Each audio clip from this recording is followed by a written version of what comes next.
Hola y bienvenidos al podcast Un gato en tierra de perros, vuestra referencia para la política estadounidense, la cultura y mucho más.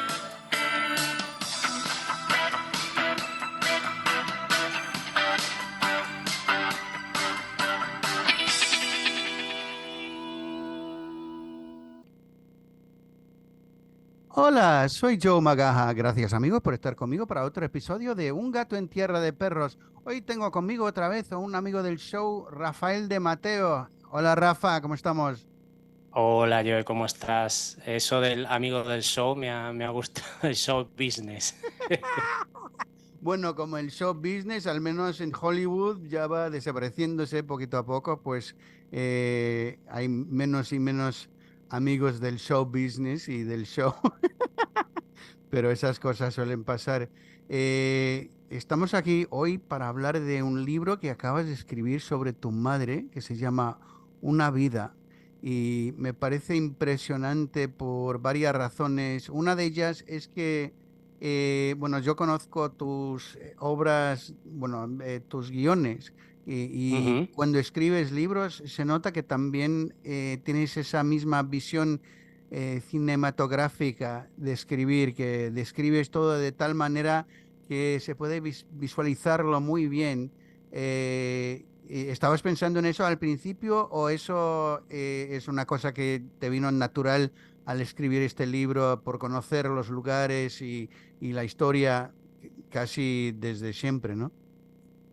Pues por una parte, sabes que cuando se escribe un guión no debe ser demasiado narrativo, aunque hay formas de hacer un guión, pero normalmente te piden que seas muy escueto. El hombre sale y entra igual que en el teatro.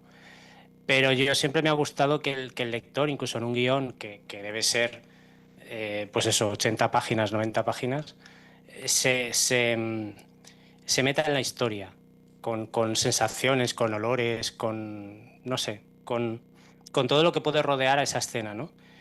Y a la hora de escribir, por lo que decías de que cada vez hay menos amigos del show business, entendí que era muy difícil llevar a cabo un guión a término, ¿no? A una película, a una serie. No depende de ti, depende de la gente que tiene dinero, por desgracia. Entonces me puse a escribir guiones que tenía en un cajón y me puse a escribir. ¿Por qué? Porque me gusta esa forma de redactar, de escribir las situaciones, y eso siempre puedes escarbar más en un libro que no en un guión. Entonces las historias se expanden. Y yo tenía, como sabes, La piel ajena, que es otro guión, que por cierto es una trilogía que ya tengo escrita, que está en Amazon, la trilogía de la piel, son 3 libros. Y yo tenía ese primer guión y quería, en el momento en el que lo escribí, en pandemia, quería, en el confinamiento, mejor dicho, quería meterme más, quería conocer más al personaje, quería conocer más ese mundo, ¿no?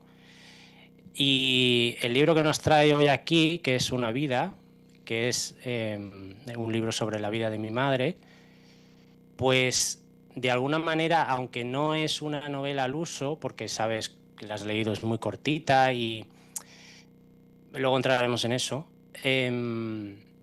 también quería que las sensaciones se vivieran, ¿no? No solo el hecho de decir vivimos, entre comillas, en la pobreza y hay mucha escasez y tal, sino que todo eso se sintiera a la hora de leer.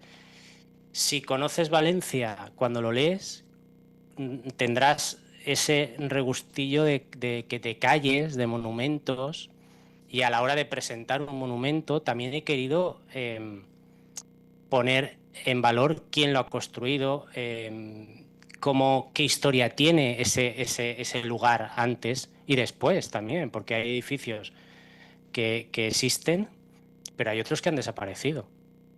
Sí, sí, sí, sí. Pues mucho, aunque yo no vivía en Valencia, sino en Madrid, mucho me recuerda a cosas de mi infancia, porque también teníamos niños en el colegio que tenían piojos, cosas así, que era una cosa, y recuerdo el olor del champú que usaban para quitar los piojos, que era un olor muy fuerte, y cada vez que había un niño que tenía eso, pues todo el mundo quería Ya apartarse lo de él. sabíais. Sí, Pero sí, sí. justamente el tema de los olores y los sabores, ahora todo está demasiado industrializado, pero mi madre me contaba en la época en la que trabajó en la segunda fase, digamos, de la fábrica textil, la que estaba en la huerta, el sabor de la Coca-Cola, el sabor de la comida, el olor. Justamente ayer o antes de ayer fuimos por el centro y se cogió un otro, o sea, un helado de pistacho que le gusta y me decía, está bueno, pero no es el sabor que yo recordaba. Y todo eso cambia. Mm, es la edad, es el propio sabor, es la propia comida, es el recuerdo. Normalmente los recuerdos siempre son más especiales, ¿no? Que la realidad. Pero, pero sí que hemos tirado mucho o he tirado mucho de todo eso para rellenar. No, no quiero decir rellenar tampoco, pero entiende que a la hora de poner en valor y escrito todos esos recuerdos, esas anécdotas de sobremesa, esas fotos que algunas las tenemos aquí detrás, eh, yo dije, vale, mejor dicho, ¿por qué nace este libro, no? Como sabes, en mi blog, en mi podcast, La Brújula Estropeada, el primer episodio le hice una entrevista a ella. Íbamos por la calle y yo iba grabándole pues todos esos recuerdos más o menos ordenados en el tiempo, pero nos quedamos muy cortos, nos quedamos con cosas que no se dijeron. Y estaba pensando en hacer otra mejor, más planificada. Pero luego pensé, ¿por qué no escribo un libro? ¿Por qué no? ¿Por qué no lo pongo? Porque un día YouTube cerrará y adiós entrevista. O sea, porque yo esa entrevista la guardo creo que en un disco duro que ya no puedo entrar. Pero me hizo mucha gracia tener algo físico que puedan leer mis hermanos, que puedan leer mis sobrinos, que puedan leer los hijos de mis sobrinos, cuando ya no estemos o cuando mi madre ya no esté, que todo eso no se pierda. Y entonces no me quedó otra que crear un personaje. Porque claro, la historia es contada, sí, prácticamente no, todo lo que se cuenta es verdad, por extraño que parezca, tú que ahora entraremos en eso. Pero claro, había que rellenar, porque un libro es narración, ¿no? Entonces tuve que crear un personaje de una niña que se va haciendo mayor, con todos esos recuerdos veraces, ¿no? Y el libro es muy cortito, son 120 páginas. ¿Por qué? Porque si quería ahondar más, tenía que crear más. Y crear más significa, pues, irte más a la ficción, porque tenía que dar voz a más personajes, porque tenían que entrar esos personajes. Entonces, no quise irme tanto hacia ese lado. Quise mantener dentro de lo que es la ficción de ese personaje que he creado, quise mantener los límites de la historia. Sí, pues se nota que lo has escrito, bueno, me encanta que lo has escrito desde el punto de vista de ella. Básicamente es como una autobiografía que no ha escrito ella, pero te lo ha contado y tú has inventado, más que nada como conversaciones seguramente, ¿no? Porque nunca se sabe exactamente lo que dijeron, pero era algo... Exacto, Sí, exacto, sí, exacto. me encanta porque me recuerda también mucho a mi infancia y a percibir las cosas, porque muchas veces ves algo, pero no entiendes de verdad lo que está pasando, porque eres muy joven y no te han enseñado, y luego te das cuenta más tarde, ah, pues eso es lo que estaba pasando ahí. Pues eso me encanta también, y me encanta la sorpresa que ella revela, como cuando está con su amiga y se dan cuenta de la tía con las esponjas el día después de, de haber hecho el sexo. Y, Y Claro, bueno, es que tú eso lo sí, cuentas ahora, o cuentas que había una madre que tuvo un aborto y metieron el aborto en un botecito de formol y lo eso metió en también un muy armario. fuerte, madre Tú mía. eso lo cuentas ahora Sí, y la gente te dice, "Ah, pues, tu madre igual vio un muñeco, lo tergiversó, ¿no? O sea, sabes cómo son los recuerdos a veces. sí, Y si lo lee el hijo de mi sobrino, cuando sea, dirá, esto es mentira, esto es una ficción 100%". Pero es que en aquella época pasaba. Es que sí. en aquella época la gente, pues bueno, no había tanto rigor sanitario y como dices de la esponjita, pues la gente pues como todo estaba prohibido o no inventado, entonces la gente se apañaba como podía. Y si la mujer lo tenía ahí colgadito, pues es que igual funcionaba, ¿no? Dentro de lo que cabe esperar, ¿no? Y a colación de los recuerdos, hay una escena que es el episodio que más me gusta de todos los que hay, que bueno, mi madre la mandan a un pueblo donde están sus tías, sus tíos, para trabajar, ¿no? Ese es el episodio que creo que me toca más o que me ha quedado más, para mí, más bonito. Investigando en muchos ratos de fotografías, de cafés con una libretita apuntando todo lo que mi madre iba recordando, mi madre me decía, claro, las cabras todas llevaban con una especie de pay de mimbre pegado al culete para que el macho cabrío no las embarazara. Y yo, vale, me puse a eso, pero luego pensé, qué raro, ¿no? O sea, imagínate que tienes 100 cabras, 1000 cabras, a todas tienes que ponerle y revisarlo, que no se haya caído, que no. Claro, no es más fácil si tienes un macho Claro, tapar al macho. sí. Entonces me puse a investigar y resulta que no, que realmente se tapa al macho con una especie se llama mandil antimonta, que puede ser de tela, puede ser de cuero. Claro, dentro de toda esta investigación y de la memoria que puede ir bailando, yo lo dejé en que lo he puesto que era de mimbre. ¿Por qué? Porque sus tíos trabajaban mucho el mimbre y puede ser que, bueno, dentro de lo que hay, pero claro, se lo ponen al macho. Todo eso viene a la hora de no solo recordar, sino hurgar en el recuerdo y tener un poquito de sentido común del recuerdo, porque todo no puede ser el recuerdo. El recuerdo yo qué sé, durante tantos años tiene agujeros y en esos agujeros vas metiendo otras cosas y al final tienes un recuerdo, pero lo compartes y dices, no, no, es que esto no pasó del todo así. Entonces han habido muchos momentos en los que ha habido, sobre todo en la parte más antigua, hasta más o menos la época en la que se casó, que había mucho que investigar. Había mucho que no solo me decía, yo hacía quesos con mi tía, vale, pero no voy a poner solo que estoy haciendo quesos. Me apetece describir cómo se hacía el queso en aquella época, en aquella granja, sin luz, sin electricidad, qué proceso se llevaba, ¿no? Y todo eso me hizo mucha gracia a la hora de investigar y de documentarme, sobre todo, como digo, para la parte más antigua. Muy bien, sí. ¿Y ya sabías los detalles o conocías los detalles de la portería? ¿O eso inventaste algo o todo fue contado de tu madre? No, todo en la portería, que es lo más antiguo, que ya no existe, Sí. muy cerquita de la lonja, eh, todo fue por recuerdos de ella, Muy bien. haciendo un Sí. mapa en plano, aquí estaba la puerta, aquí esto, aquí lo otro, y luego intentar describirlo tal cual el mapa más o menos estaba.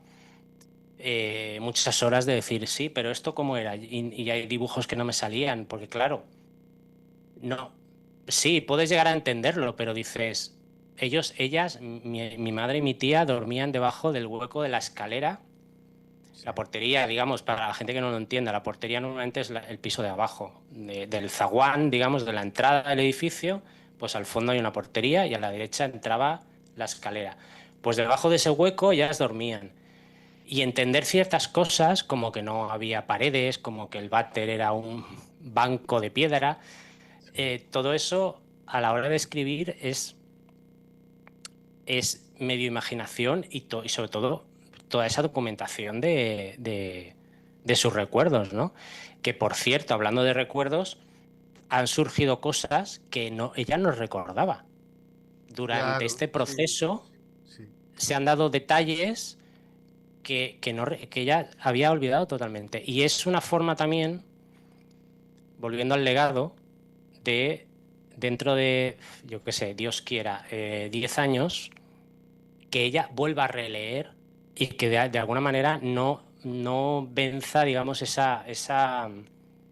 pues la vejez, ¿no? Que la vejez te come los recuerdos y al final te vas haciendo más, vas olvidando cosas, porque es así. Entonces Sí, es o una forma cambiando también, esa memoria o también, cambiando, porque exacto, al exacto. contarlo tantas veces echas más detalles, etcétera. Por eso también no sé si tienes amigos de la infancia que tienen memorias de los mismos instantes que has pasado tú, pero ellos, sus memorias son un poco distintas. Dicen, ah, pues no, yo no recuerdo que pasó así, Exacto, sino... exacto. Sí, La memoria es muy traicionera, sí, porque de alguna manera es un colchón donde nos apoyamos y si no nos sentimos seguros, pues podemos cambiar alguna cosa. Pero apoyarme, sí, fíjate, una amiga, Sara, conocidos suyos, la madre de esos conocidos, vivía en la calle Zapateros. O sea, en la calle Zapateros está detrás de la Torres de Serranos, en el centro, en el casco antiguo, que es donde vivían mis abuelos y donde mi abuelo trabajaba en una tienda de embutidos. Pues esta gente que te digo vivía enfrente. Y hay un momento en la riada que unos niños se intentan colar en esa tienda para robar, porque en la riada no había comida. O sea, el día después de la riada fue el horror. Eh, y eso me lo contó ella. Ese recuerdo no es de mi madre, es de la persona que vivía enfrente, que yo no la conozco. Pero volvemos a lo de antes. Dentro del sentido común puedes meter que haya ocurrido, porque puede ser que sabiendo que delante hay una tienda de embutidos y está todo lleno de barro y de gente muerta, pues intentes, ¿no? Entrar para comer. Y todo eso, sí, sí, los recuerdos es muy bonito. Es muy bonito hablar con gente que tiene vida y llevarte a otros sitios de una Valencia muy distinta a la que tenemos ahora. sí, y desde luego la experiencia de crecer dentro de una portería es algo único también que no pasa a todo el mundo. Me parece que a lo mejor tiene algunos efectos psicológicos también, porque normalmente cuando vives en un piso, aunque no estás protegido, te da esa sensación de estar protegido del mundo de afuera, no tienes que escuchar todo lo que el ruido de la calle, los coches, etcétera, pero si estás en la portería, escuchas todo y también estás un poco más vulnerable al crimen, porque claro, estás ahí mismo y como bien has dicho, han entrado ladrones y también hasta una rata que parecía del Sí, tamaño de sí, un sí, gato, ¿no? al final es un poco la lucha de clases, ¿no? Porque evidentemente los que están más arriba hay ciertas cosas que no las van a sufrir. Y estando en una portería que está prácticamente abierta todo el día, porque mis abuelos eran los porteros del edificio, pues les entraban a robar, había ratas, imagínate, o sea, imagínate pero yo creo que es más un aprendizaje de resiliencia, ¿no? Bueno, si he pasado por esto, puedo, puedo con todo. Sí, y parece que tus abuelos eran una pareja perfecta en términos de supervivencia, porque para poder superar tantas cosas. Hace falta una pareja que te apoya, que tiene la misma visión de la vida que tú y ellos, aunque tenían sus cosas, pues eran, se nota que eran muy cariñosos a sus hijas y también hacían mucho por la vecindad, por los amigos y hasta sufrieron para poder ayudar a los demás, que era un buen ejemplo. Me extraña un poco que tu madre haya elegido a una pareja que no sea de ese mismo tipo de, no Sí, sé. pero es que sabes que en aquella época las parejas no se elegían. Se elegían, sí, pero Sí. una vez te casabas, aunque No había existiera divorcio, divorcio, básicamente, sí. claro, el divorcio me parece que estuvo en el 80 y tantos, ¿no? Pero es que aunque existiera, mi madre, ¿dónde iba a ir? Sí, ¿Dónde iba a ir si no tenía una profesión tampoco, porque no acabó su profesión tantos años después? Entonces, mis abuelos eran, pues como mucha gente de aquella época, imagino, supervivientes, supervivientes y el dicho ese de tira para adelante, ¿no? Con lo que haya y incluso vendiendo su propia sangre, ¿no? Entonces, sí, mi madre y su hermana y mi tía, pues han tenido eso como ejemplo toda la vida, ¿no? Sí que habrían cosas malas, entiendo, pero era una pareja típica, porque la casa la llevaba mi madre, mi abuela. Ella llevaba la casa y daba las órdenes. Y había muchas familias así, pero no era lo normal en aquella época. Y yo recuerdo siempre a mi abuela sonriendo, siempre. Había una máxima, ¿no? Que era como, pues eso, seguir adelante. Es que no había otra. Y era, como dices tú, era esa comunidad que puede que ahora existan los pueblos, aquí existe menos, salvo catástrofes, evidentemente la gente siempre arrima el hombro, pero en el día a día es más difícil encontrar esa comunidad. Y, y sobrevivieron pues a todo, a la guerra civil, a la posguerra, a la riada. Y eso es una forma también que he reflejado en el libro, ¿no? Porque evidentemente tantos años, desde el 48, el libro empieza en el 48 hasta el 2023, pues hay un montón de hechos históricos que marcan y esos hechos he querido que estuvieran presentes, ¿no? En la historia, porque al final tenemos que saber de dónde venimos. Y una cosa que me hace que repito mucho, es que cuando tú tienes un problema, tus tías, tus abuelas, tus madres ya lo han resuelto antes, ya sí. han pasado por eso. Entonces, yo le digo a la gente que nos esté escuchando, si tienes un problema, ves a buscar a tu madre, a tu abuela, a tu tía, si aún las tienes, tíos, abuelos también, no quiero decir solo las mujeres, porque seguramente ya han pasado por eso, ya lo han resuelto y ahí están. Y Y seguramente. quizás lo han resuelto de forma mala, pero así se aprende también. Claro, claro, Sí. y seguramente el problema con el que vas tú no tiene mayor importancia, pero bueno, cada uno tiene sus problemas. Pero ellos y ellas ya lo han resuelto antes. Es la importancia de los abuelos, de los padres, de los tíos, de los primos, de la gente que has tenido, que está, digamos, presente en tu árbol genealógico. Sí, sí, y me gusta el hecho de que incluyes esas cosas universales porque también todo el mundo ha pasado por la riada, todo el mundo ha pasado por el golpe de estado de Tejero, todo el mundo ha pasado, bueno, casi todos los que están a cierta edad recuerdan la muerte de Nino Bravo, cosas así, que hoy día parecen, es que no sé si también era otra época en que había mucho menos estrellas grandes así. Hoy día hay un mogollón de estrellas y no todo el mundo conoce a todos porque son Claro, demasiados. Y si sí. se muere alguien, bueno, puede que seas un fan, pero algunos dirán, pues yo no sé quién es, no tengo ni idea. Claro, es que antes era todo pues como las estrellas de cine.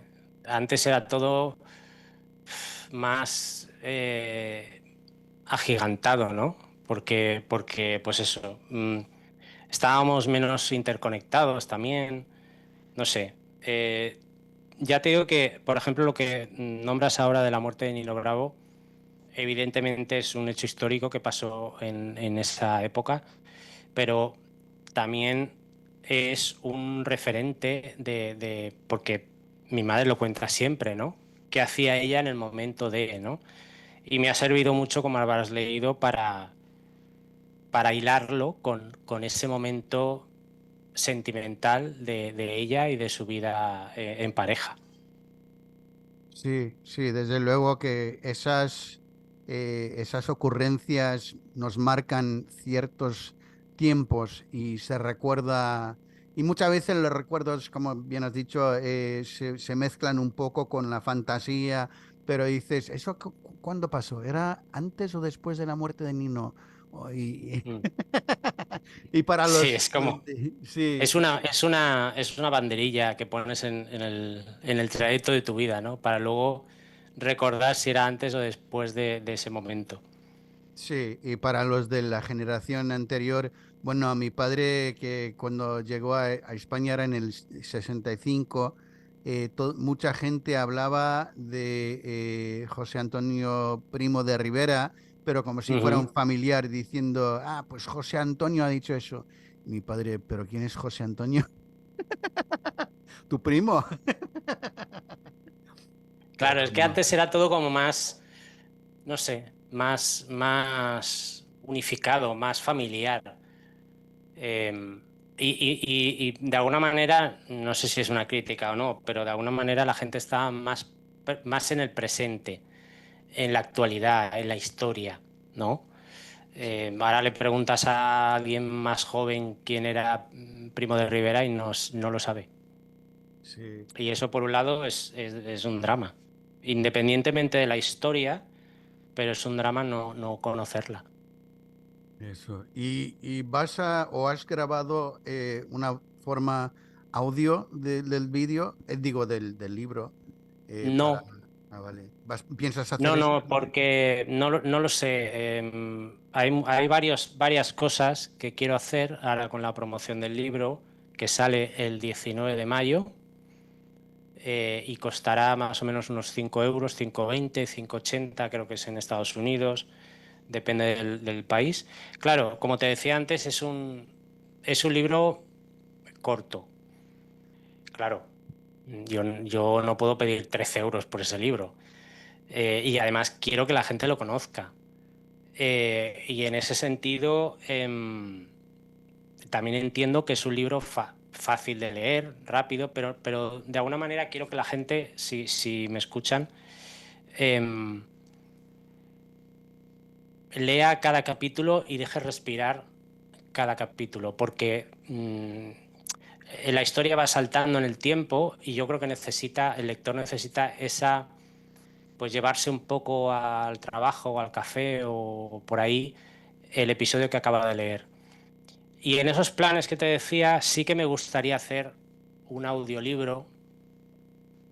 eh, Me gustaría que lo locutara mi madre, pero eso es más complicado, es una tarea de mucho tiempo. Entonces no lo sé, no sé lo que haré. De momento ha sido complicado, sí. He estado como unos 3 meses, 4 meses para escribirlo, porque había como te he dicho antes, había muchísima Investigación. información claro, mucha investigación, muchos datos, muchas fechas, preguntar a gente para enterarme de cosas que yo no recordaba. Entonces, no lo sé, no lo sé. Yo creo que el tiempo lo dirá. Sí que me gustaría, pero no lo Sí, sé. De momento no lo sé. eso también cosas universales que están dentro del libro son como el hecho de que el abuelo también tenía fotos sobre su tiempo durante la guerra civil, pero nunca quería hablar de ello ni tampoco mirar las fotos. Y así eran los veteranos de la Segunda Guerra Mundial aquí en los Estados Unidos también. Mi abuelo todos, bueno, me parece que estaban traumados por lo que habían visto, la violencia, etcétera. pero en aquel entonces no se hablaba de las emociones tanto, porque había que, todos decían, bueno, es que de qué vale seguir hablando de la misma cosa, hay que mover en adelante. Y por eso muchos llegaron a ser alcohólicos o lo que sea, por aguantar los problemas psicológicos que no podían entender ni aguantar, o los horrores que ellos mismos habían cometido, porque eso también en situaciones de guerra, y ya sabes que la guerra civil Ujú. para muchos, bueno, sigue en la memoria nacional, aunque muy poca gente ya queda vivo que estaban ahí durante aquel entonces, al igual que en la Segunda Guerra Mundial. Cada año perdemos más gente de esa generación. Así que, pues eso, yo creo que todo el mundo pasó por un tiempo difícil económicamente después de la guerra, algunos más que otros, pero también era cuestión de superarlo, recibir ayudas de alguna forma u otra y buscar cómo sobrevivir, como lo que contaste de que tu familia no tenía dónde cocinar las cosas, tenían que, bueno, básicamente ir a otra parte para hacerlo y luego Sí, llevarlo a su era casa. un hornillo de carbón y Sí, el carbón era el humo del carbón al principio de encenderlo era tóxico y lo hacían en la calle. Y luego estaba el bloque de hielo, que compraban el bloque de hielo no recuerdo dónde era, no recuerdo ahora dónde lo compraban. Está en el libro. Y la comida del día se ponía encima del hielo para que no se estropeara. Es que era, era otra vida totalmente. O sea, es que yo no alcanzo a entender cómo pudieron mucha gente, no solo mi familia, sino mucha gente que vivía igual o peor, sobrevivir de aquella manera, porque se vivía al día. Yo creo que no había tanto pensamiento hacia futuro, ¿no? Era el día, la comida del día, el dinero del día, y ya veremos mañana si sale otro problema y lo podemos resolver, porque era una vida difícil. sí, pues sin refrigeradora, aún no tenían dónde poner la carne o el pescado. Y encima, bueno, yo cuando vi eso estaba pensando que deberían de haber tenido cosas en lata, que eso se puso mucho de moda en aquel entonces, por eso también creo. Pero no se puede vivir solamente No, aparte que tampoco, eso no lo he comentado con mi madre, pero tampoco sé los precios que podía tener algo envasado y curado, etcétera, etcétera, ¿no? Ellos, sabes que Valencia, con el tema del mercado central, se vivía mucho de la comida o del producto de proximidad, ¿no? Que era, pues eso, se compraba para el para día. el día Sí. y luego sí que más adelante tuvieron ya cuando cambiaron de piso, tuvieron una heladera, que era un cajón de madera forrado y metías el hielo y entonces todo se aguantaba un par de días, depende de la temperatura exterior, y ahí pues fue avanzando hasta tener un frigorífico. Pero también pienso en eso, o sea, de haber nacido en una época en la que ni siquiera había calles asfaltadas, a tener, a vivir ahora, ¿no? Ese cambio tan radical, claro, son muchos años y al final te vas acostumbrando a cada cambio, pero es muy curioso pensarlo, cómo se vivía, naces con ese tipo pues de forma de vivir y a día de hoy es que no acabas de entender realmente todo por lo que pasaron.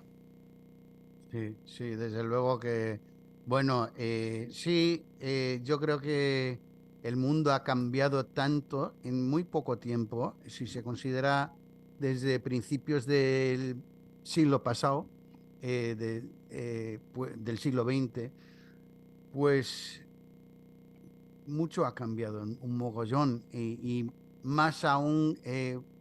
de cierta forma en los últimos 20 o 30 años en términos de Internet, de tecnología, pero hay gente en este mundo que todavía vive así, con suelos de Sí, sí, sí. tierra y que no tienen... Y casas con suelos de tierra sí, y de chabolas y esos y esa gente es la que pues eso sigue sobreviviendo al día y comiendo al día porque no hay supermercados, no hay. Claro, luego te cierran el supermercado y la gente se vuelve loca. Y yo creo que no, hay mucha gente que no es capaz de pensar ni en que la gente vive peor, ni que ellos puedan esperar, no sé, 2 días a comprar el pan. sí. Y hay gente, es un poco extraño porque hoy día hay gente en partes del mundo que vive sin luz o agua, pero tienen móviles y ven Netflix en sus móviles, cosas así. Así que una cosa paralela. Ellos ven lo que tienen el resto del mundo, pero no. Seguramente en África hay partes en que no. Y yo sé que también hay partes de África donde ni tienen móviles. Por eso también me parece que algunas masacres que han pasado ahí no han tenido la misma, bueno, la misma información no ha salido al público en general. Parte de eso también es que me parece que el mundo occidental no tiene el interés en África que tenemos hacia el sur de Sudamérica o Europa o hasta Asia, aunque la gran parte de Asia es China y eso está todo aislado también, así que no se sabe Mm. mucho de lo que, no sale mucha información sobre lo que está pasando ahí. Pero también hay gente en pobreza ahí, aunque dijeron que han dicho que muchos han salido de esa pobreza de reciente en los últimos años. eh, pero es interesante porque el mundo avanza y el nivel de vida se mejora, pero algunas cosas son universales y algunas cosas siguen iguales. Desde siempre han habido ladrones, han habido abusos, Mm. violencia, cosas así. eh, y también ha habido gente buena que ha ayudado a la gente de su comunidad, como tus abuelos, que, bueno, dijiste que también, no quiero contar toda la historia del libro, pero tu abuelo hasta dio sangre. Tu abuelo, al igual que mi padre, tiene la sangre universal que se puede donar a cualquier persona y por eso a mí Sí, mi eran padre... los dos. Sí, Mi abuela también.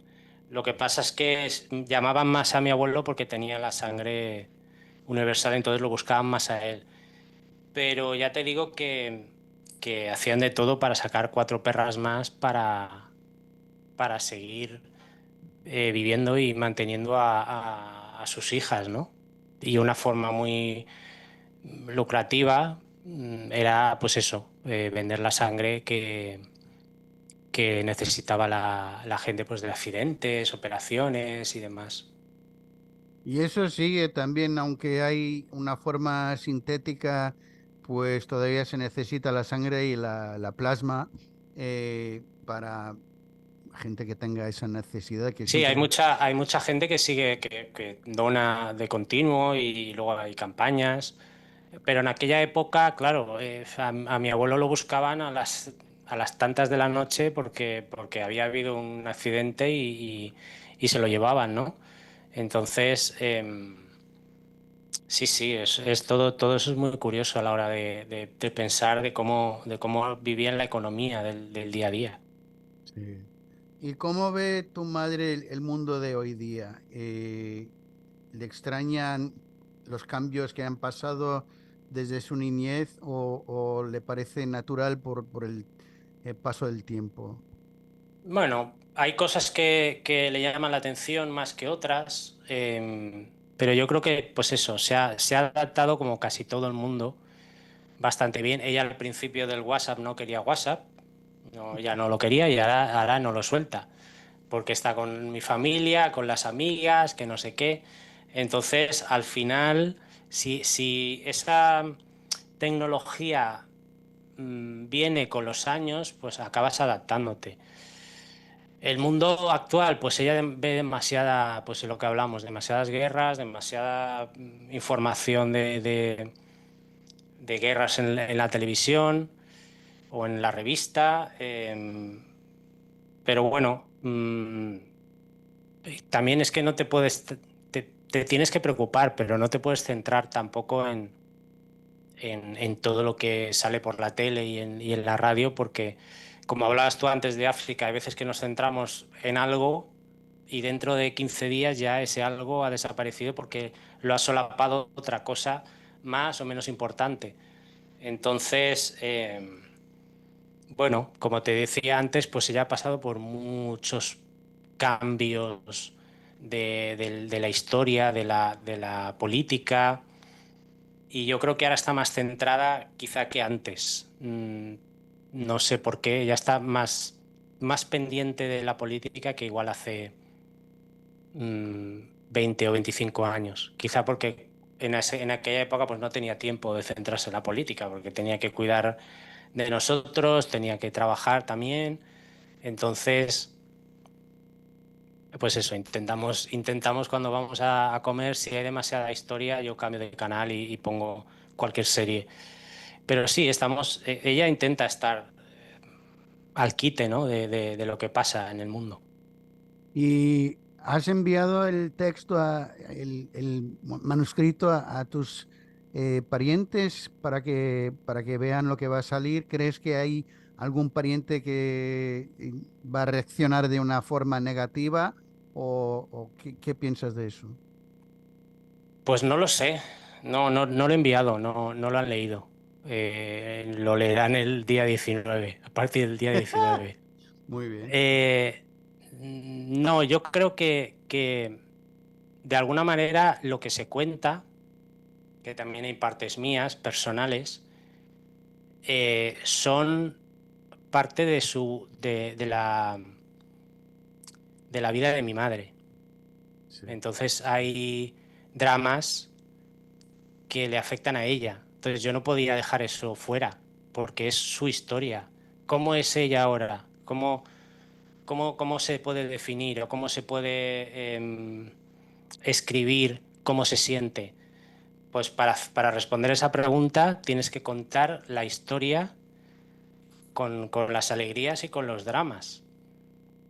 Si ha ocurrido algo, por ejemplo, en mi caso, te hablo de cuando me puse malo en Barcelona, está más por la reacción de mi padre que por ella. Porque contando la historia, porque la historia, claro, la historia empieza cuando ella va a tomar la primera comunión en un mundo de princesas, en un mundo de bodas reales. Todas querían ser esa novia. Y cuando después de casarse ya empieza otra historia. La de la pareja, ¿no? La de los celos, la de la infelicidad.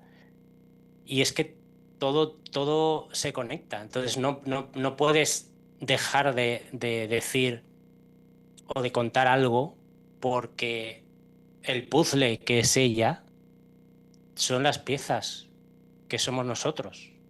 Sí. Y con nuestras alegrías y con nuestros dramas, ¿no? Entonces,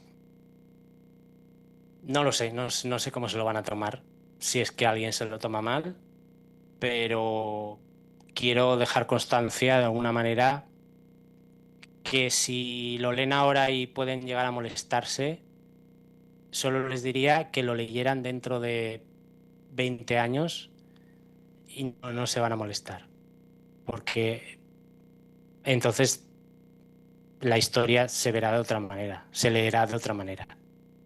Sí, sí, yo también pienso escribir algo sobre mi familia, pero yo creo que a algunos les va a molestar porque también hay gente que no quiere que esa información salga a la luz a todo el mundo y otros que dirán, no, eso no es verdad, no pasó así y entonces es difícil porque hay esas dramas y hay cosas que se cuenta porque te lo han contado tus propios padres o tu propia familia, pero luego lo cuentas a otros y dicen, no, no, no, así no era, y cuentan otra historia.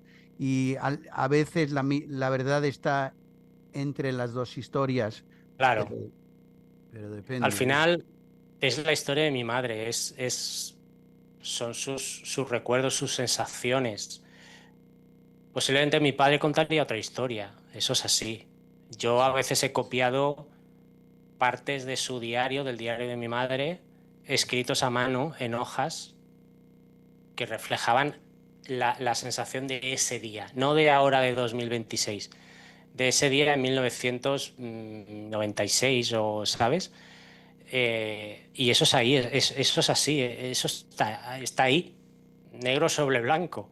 Entonces, los puntos de vista, pues sí, pueden variar, pero yo no puedo, primero que a mi padre no le puedo preguntar y segundo que me parecería injusto empezar a cotejar si esto pasó así o si pasó así, Sí, porque muchas veces estaba ella sola con él.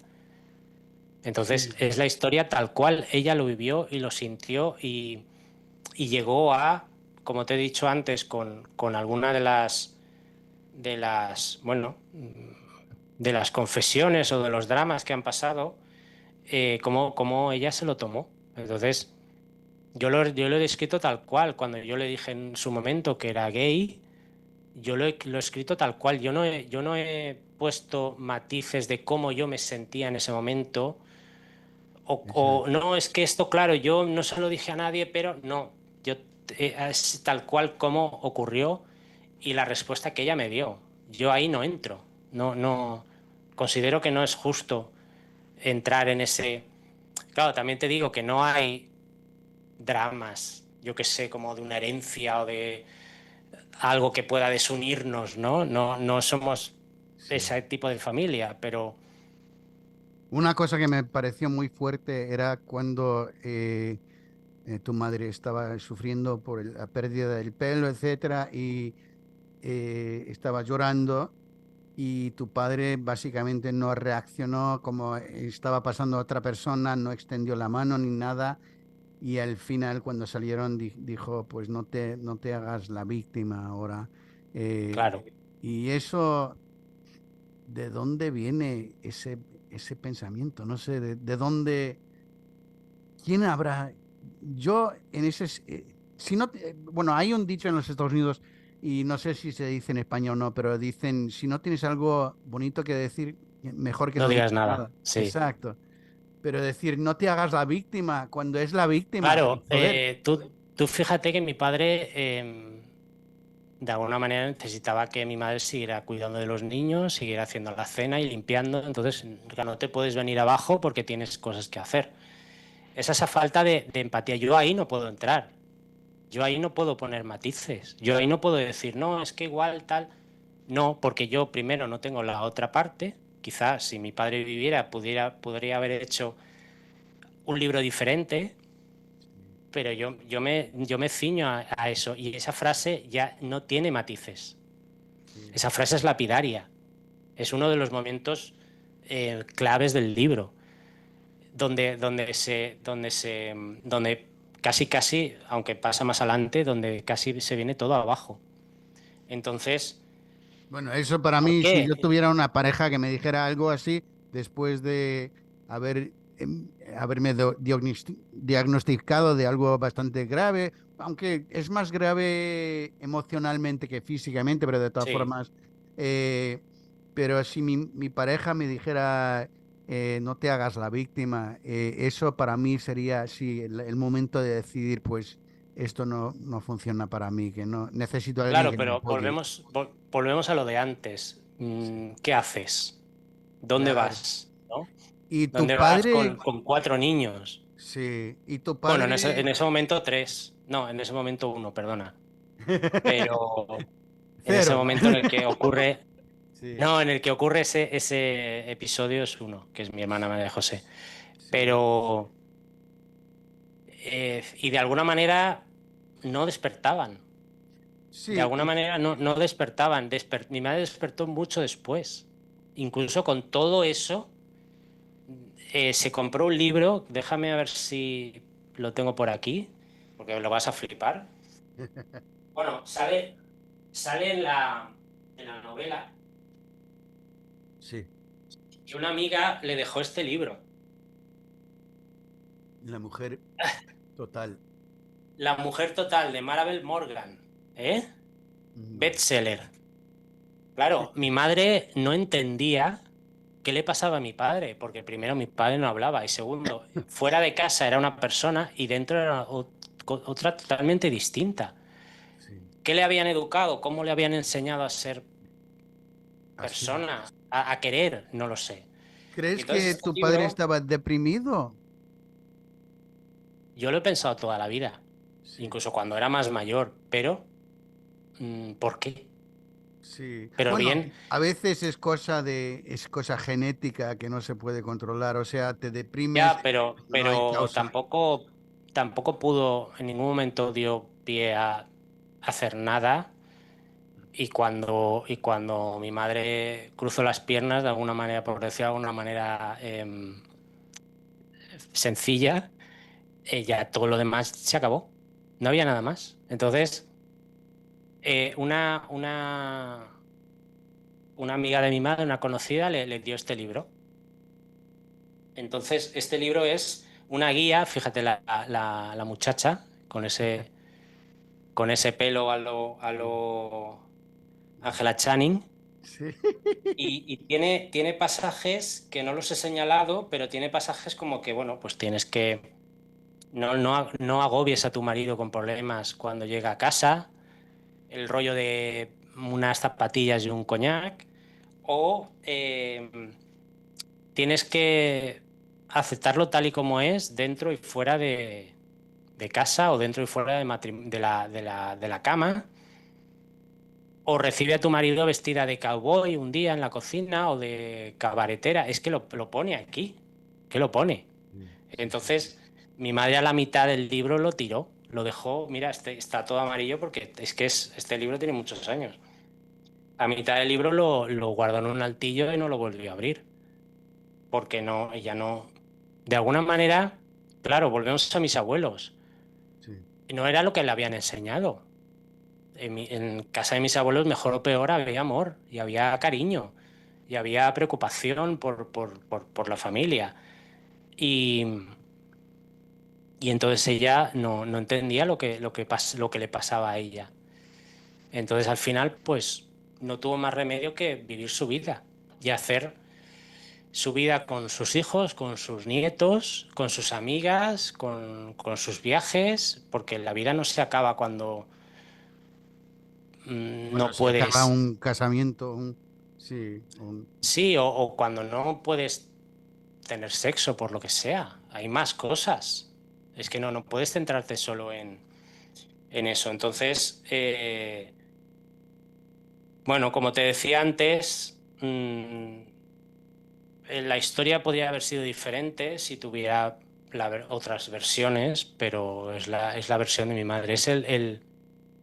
Y quizá, volviendo también a lo que decías de mi familia, no sé si espero que lo entiendan cuando lo lean, pero como te he dicho también, espero también que el tiempo mantenga eso de que es un documento gráfico de la vida. Por eso una vida, ¿no? Que es el título. Una vida, ¿por qué? Porque es una vida. Tus padres tuvieron otra vida. La vida de mi madre no ha sido ni mejor, ni peor, ni más interesante, ni más, ni menos, no sé. Es una más, es una vida a la que asomarse cuando, en cualquier momento de la tuya, ¿no? Cuando tengas añoranza, cuando tengas problemas, cuando tengas lagunas mentales y digas, ¿cuándo pasó esto? ¿En qué época? ¿Por qué voy a mirar, no sé, fotos? Ahí está. Es un diario de vida. Entonces, porque esto nos ha pasado. ¿Cuándo pasó esto? Mira a ver las fotos. Uy, a ver, tal. Ahí está todo. Es una huella de la vida de mi madre y de todos sus recuerdos. eso. Jo, pues a mí me parece que es bueno cosas así. Yo creo que casi todo el mundo debería hacer algo parecido solamente para entenderse a sí mismo, porque también muchas veces estás pasando por la vida y dices, pues, ¿por qué estoy actuando así? Ah, pues porque cuando tenía 5 años me dijeron tal cosa, Mm. etcétera. Y Yo lo recomiendo. sí, Ahora no recuerdo si lo he puesto en la parte final del libro, pero lo digo aquí. Si tenéis gente mayor a vuestro lado, abuelos, tías, padres, madres, podéis grabarlo, podéis escribirlo, ya depende, pues que tengas cierta mano, ¿no? Para tal, pero grabarlo ahora con un móvil mismo, grabar los recuerdos, las vivencias. No solo os quedéis con las fotos está muy bien, pero cuando el personaje que sale en la foto no está, es más difícil em, entender qué está pasando en esa fotografía. Yo lo digo siempre, o sea, intentar registrar todo eso, ya no solo, como decías, supervivientes de la guerra civil, de la guerra, de la Segunda Guerra Mundial. Está muy bien y evidentemente debe hacerse, grabarse y todo, pero no solo tienes que tener, no sé, una vida de historia para que tu vida quede reflejada. Es simplemente tu familia, tu árbol genealógico, mm, que quede registrado para poder ir ahí a buscar respuestas. Porque en un momento dado esa persona no estará. eso. ¿Y has encontrado que como adulto y tener los padres que tenías te ha afectado mucho en la forma en que actúas, en la forma en que haces decisiones sobre tu vida, sobre tu carrera, sobre todo? Mm, no lo sé, creo que soy muy propenso porque evidentemente, mira, nosotros somos cuatro hermanos y no somos más distintos que, yo que sé, que no sé qué ejemplo ponerte, porque sí, no, es imposible que seamos iguales. En mi caso, soy muy propenso a ponerme nervioso cuando ocurre algo. Cuando hay un problema, le doy mil y una vueltas. Y esa inquietud no sé de dónde viene. Puede ser de mis padres, pues no lo sé. Porque sí que es verdad pues, que cuando yo ya tenía uso de razón, pues habían discusiones y yo veía la poca felicidad, ¿no? que había en casa. Y puede ser que eso me afecte de alguna manera. No lo sé, porque mm, a nivel, a nivel pareja, pues sí, quizás siempre estoy pensando que va a pasar algo malo o que va a pasar algo, ¿sabes? No lo sé, no sé si habiendo tenido otra niñez, pensaría de manera diferente. Sí, ¿Quién sabe, no? es, De dónde viene cada una de las ideas que tenemos en la cabeza. Por ejemplo, yo soy mucho más lector y creativo que mis hermanos. Quizá mi hermana es muy creativa. Pero mis sobrinos, por ejemplo, uno de ellos se dedica a animación y tal, y que a veces hay cosas como que saltan generaciones y sigue continuando ese gen creativo, pero nunca se sabe, por mucho que estudies y recuerdes los hechos acontecidos en tu familia, nunca se sabe cómo te pueden afectar, por lo que siempre tienes que intentar que la persona que está creciendo a tu lado no tenga un estrés añadido a lo que es la vida, ¿no? sí. Y si podrías volver al pasado para hacerle preguntas a tu padre, ¿qué le preguntarías? Pues lo que hemos dicho antes, porque era tan infeliz dentro de casa, porque fuera de casa era, o Otra sea, conocía persona. a 1000 personas, hablaba con todo el mundo, pero aquí se fue metiendo más y más en una burbuja en la que cada vez nos conocíamos menos.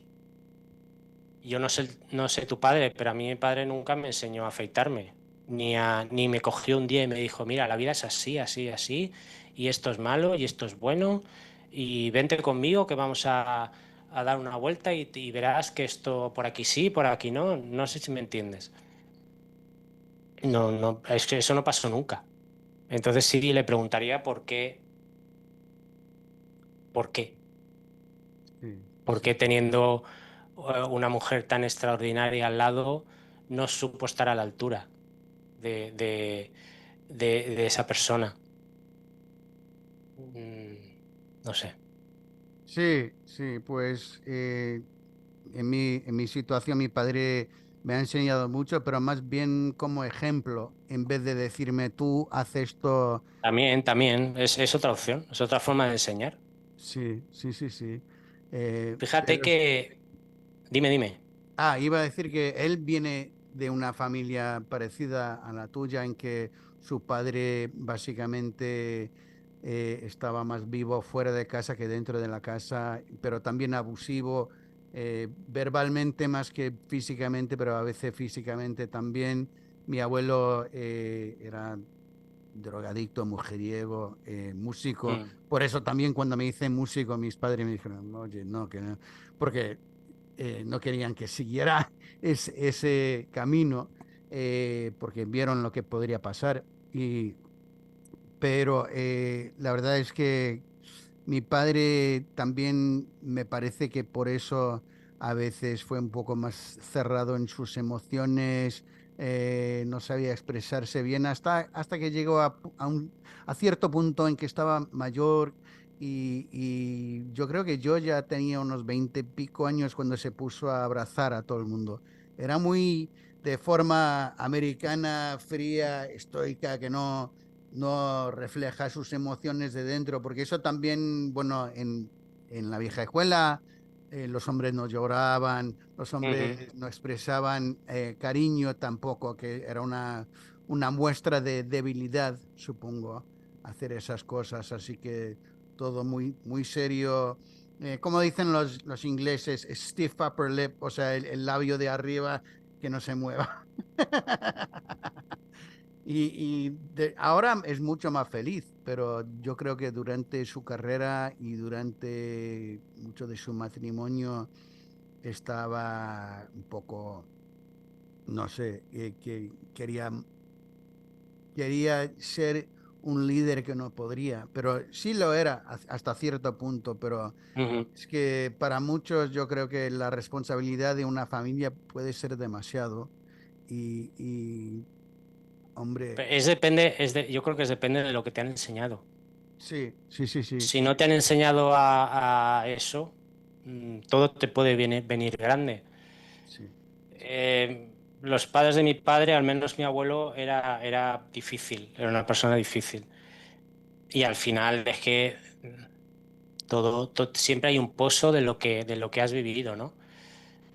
Pero, pero bueno, hablando de, cambiando un poco de tercio, fíjate que yo al principio de ponerme a escribir la novela, pensé en hacerlo de manera más distinta. O sea, pensé más distinta, quiero decir, más cinematográfica o más de ficción, ¿no? Porque incluso pensé crear un personaje parecido a mí, ¿vale? Que viajara en el tiempo y estuviera acompañando durante muchas etapas a mi madre, ¿no? Y de alguna manera eso reflejara en el libro esas etapas, que contara la vida de mi madre como si yo estuviera ahí presente, ¿no? Colándome en esas vidas, ¿no? Pero se me hizo una empresa demasiado grande y de alguna manera desvirtuaría un poco lo que he acabado escribiendo. Pero sí que lo he pensado muchas veces. El, el- esa ficción de viajar en el tiempo y intentar, fíjate tú, intentar arreglar la vida claro, es de otra imposible. persona Sí, o simplemente diciendo, sí, pues eso, lo que cuenta en el libro, ¿no? Que siguiera trabajando, a saber dónde hubiera podido estar, ¿no? Galerías Preciados o el Corte Inglés en la sección de ropa.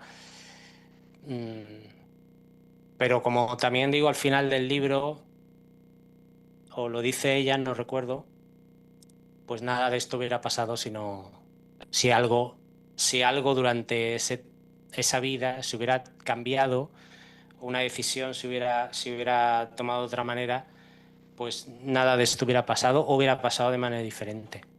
Sí, es como el tema de volver al pasado, al futuro, Back to the Future. Mm. Dicen, bueno, si vuelves al pasado y haces cualquier cambio, eso cambia todo y la trayectoria es totalmente distinta y puede destrozar muchas cosas, así que es un No, peligro. sí, ella al menos no, cuando se lo pregunto, no dice que no cambiaría nada. Y no guarda Eh, rencor, yo creo que no. menos Creo que mal. en el libro también se refleja que cuando guardas rencor por todo lo que te han hecho, todo lo que la vida que, no sé, las malas cosas, te conviertes en una persona gris, creo. Sí, Y mi madre no es gris, es todo lo contrario. Mucha gente vive amargada porque está continuamente pensando en ese rencor, ¿no? ¿Y dónde bajo en ese rencor? Cuando la persona que vivía contigo ha fallecido, ¿qué haces? A alguien le tienes que expulsar ese rencor y al final te conviertes en una persona que está sola. Y hay mucha gente así, ¿eh? Mucha gente así que no acaba de entender que las cosas las tienes que dejar atrás, porque si no, no puedes seguir hacia adelante. sí, desde luego que cosas que te han hecho son cosas del pasado y muchas veces, bueno, una cosa que me extraña y no pasa muy a menudo, pero de vez en cuando me pasa, es que alguien que me ha maltratado hace años me pide perdón. Y eso muy pocas veces pasa, pero me pasó hace un par de años, bueno, cuando era la pandemia, hace 4 años ya. Joder, Más bien seis. 6, joder. Pues un amigo mío que estaba en una banda conmigo hace 30 años y bueno, tuvimos una bronca grandísima y al final dejé la banda, pues me pidió venir porque tiene una clase de artes marciales de judo y jiu-jitsu y quería que viniera a enseñarles a su clase hacer un poco de breakdance, porque eso es lo que hice durante los 80 al igual que nuestro Ujú. amigo José. Sí, con Y, José. y entonces eso hice y me llevó a comer y le dije, pues me sorprendió que me invitaste porque, y dice, ¿por qué? Y digo, bueno, por lo que pasó. Y dice, cuéntame lo que pasó. Y le conté todo de su locura, madre mía, unos emails enojadísimo, diciéndome todo, llamándome todo tipo de cosas. Y después de contarle eso, en vez de defenderse y decir, no, pero de mí, dijo, lo siento, yo no sé por qué me he portado así, pero lo siento mucho. Y digo, Es que hombre, los 80 fueron una época muy, muy mala, ¿eh? sí. Mala y buena a la vez. De muchos excesos que luego ya no te acuerdas de lo que has hecho. Sí, y cuando estás en una banda o estás en un grupo artístico, siempre todo es más grande de lo que es y a veces se exagera porque la vida, especialmente de joven, la vida, todo es muy exagerado. Tu primer amor, tu primer, Mm. cualquier cosa pues, que hace por primera vez. Pero fíjate, evidentemente, en la época en la que se cuenta el libro, que son muchos años, han pasado cosas malas, han habido roces, han habido peleas entre todos, no solo mi familia, sino la familia de mi hermano, de mi padre, la familia de mi madre, como hay muchas ramas, ¿no?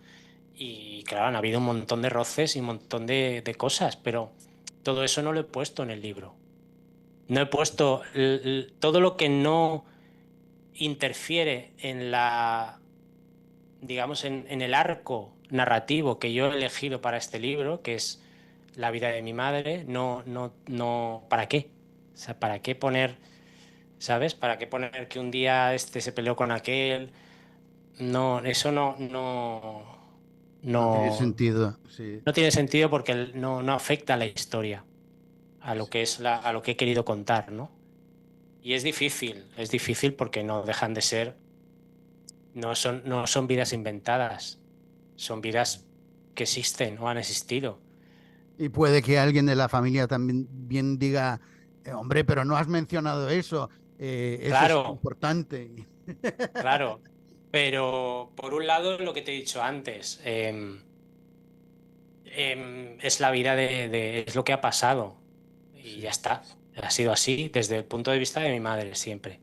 Y por otro lado, de alguna manera, entre comillas, egoísta, es un libro que he escrito yo. Entonces, yo cuento lo que creo, considero que para el arco, como te he dicho, funciona. Si hay algo más, pues escríbelo tú. eso es lo que iba a decir. Si no te gusta, pues escriba tu propio Es libro, como, gilipollas. es como un anuncio de televisión española muy bueno que dice un tuit, están en un estudio de grabación, dice un tuit, es que esta serie no la han terminado bien y hazlo tú, hazlo tú.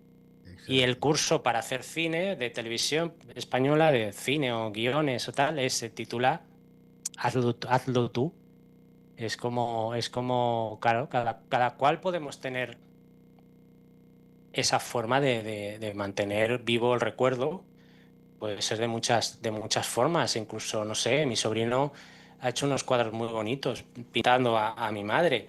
Mm. Y mi hermana, por ejemplo, se desvive porque vayamos a rurales y busca y tal.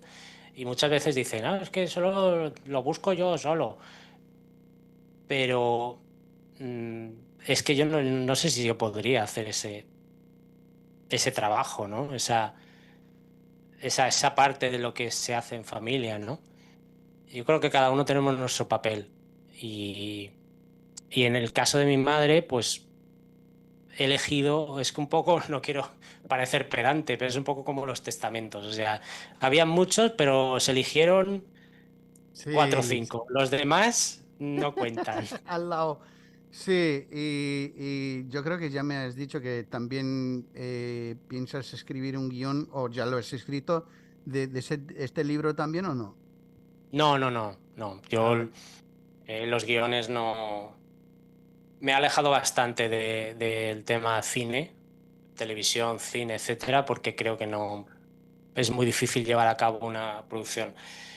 Si tuviera dinero, pues me encantaría producir una película o una serie, aunque fuera una serie para YouTube, sí, sobre el libro, buscando una niña que se pareciera, construyendo la portería como un sí. escenario. O sea, eso sería para mí un sueño, pero no lo considero porque no, es que no. Otra cosa es que si el libro triunfa y Netflix quiere, pues bueno, pues nos pondremos, Sí. pero no lo veo. Nunca se sabe, porque el Nunca, mundo nunca está, se sabe. Cosas más raras se han visto.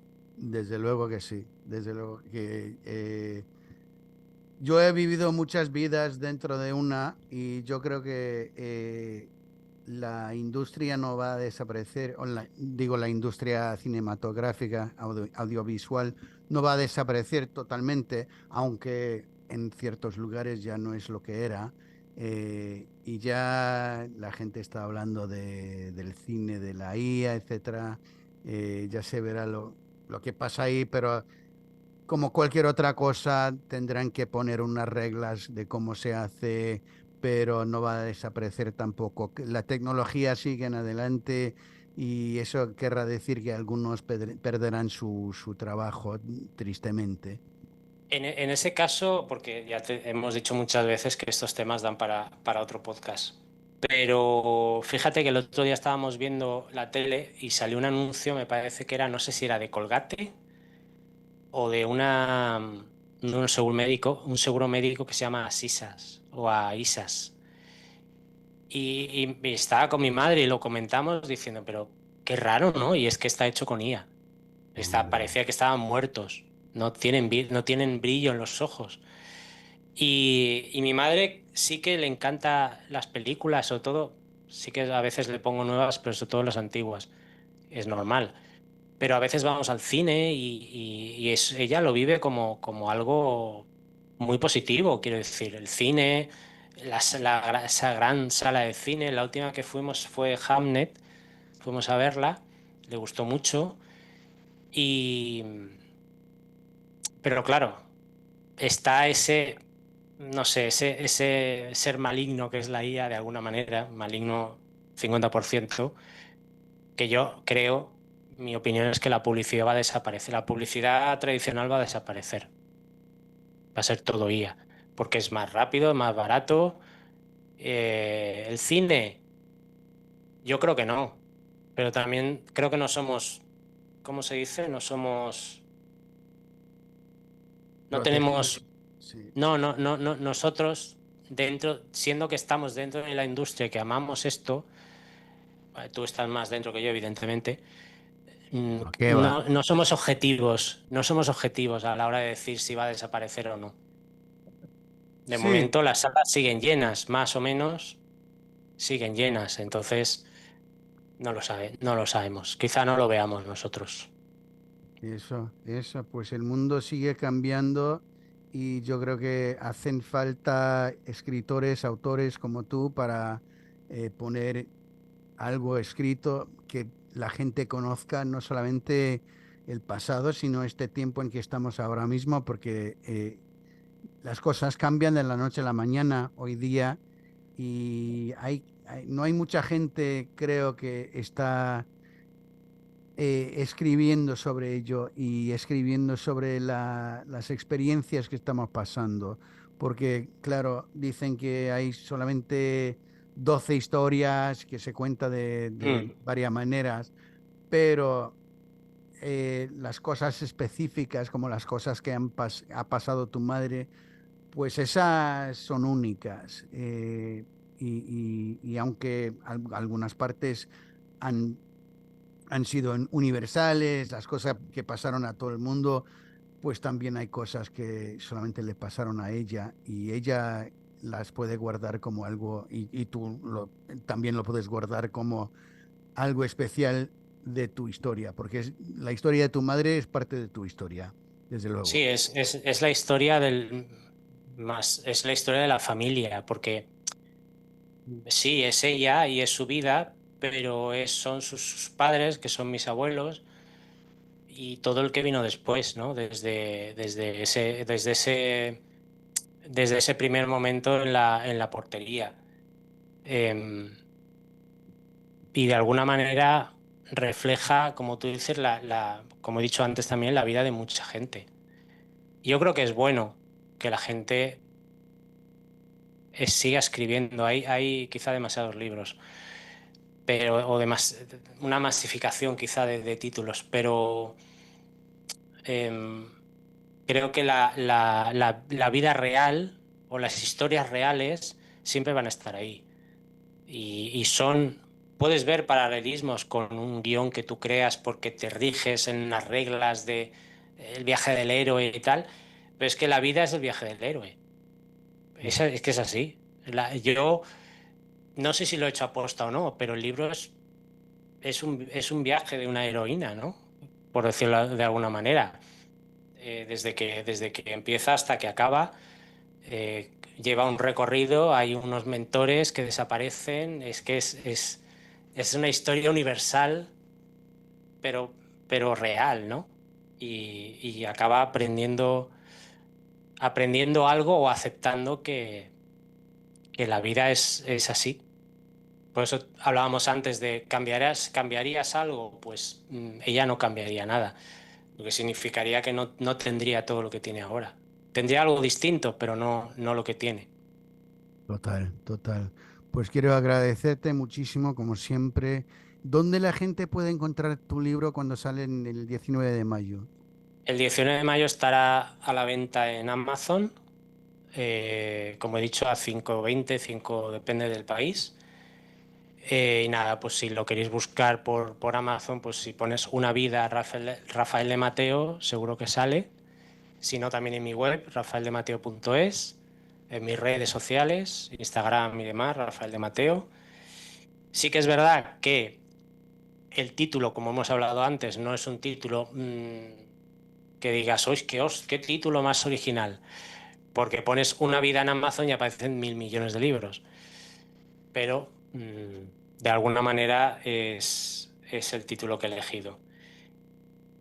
No creo que sea muy difícil de encontrar. Si no, rafaeldemateo.es estará toda la información, donde además está la sinopsis, está también el book trailer, que salió hace poquito, y algunas fotos más antiguas que las que tengo aquí, bastante más antiguas, las primeras fotos que mi madre se hizo, que esa es otra conversación también, las fotos, porque era muy caro hacerse fotos, o sea, era Sí, carísimo. sí. Cuando mi madre tomó la comunión, tiene una foto, porque no llegaban a tener más, ¿no? Entonces, ¿cómo armas o cómo recuerdas una historia sin fotos? Casi, porque no hay fotos de la portería, no hay fotos de mis padres en aquella época, o del edificio, claro. El edificio no está, como muchas otras cosas que pasan a lo largo de la novela, que no están porque ya no existen. Y es otra forma de reivindicar pues esos lugares, ¿no? Antes de que desaparezcan también los que aún están en pie. Sí, sí, sí. Total. Pues muchísimas gracias y a nuestros oyentes, hasta la próxima.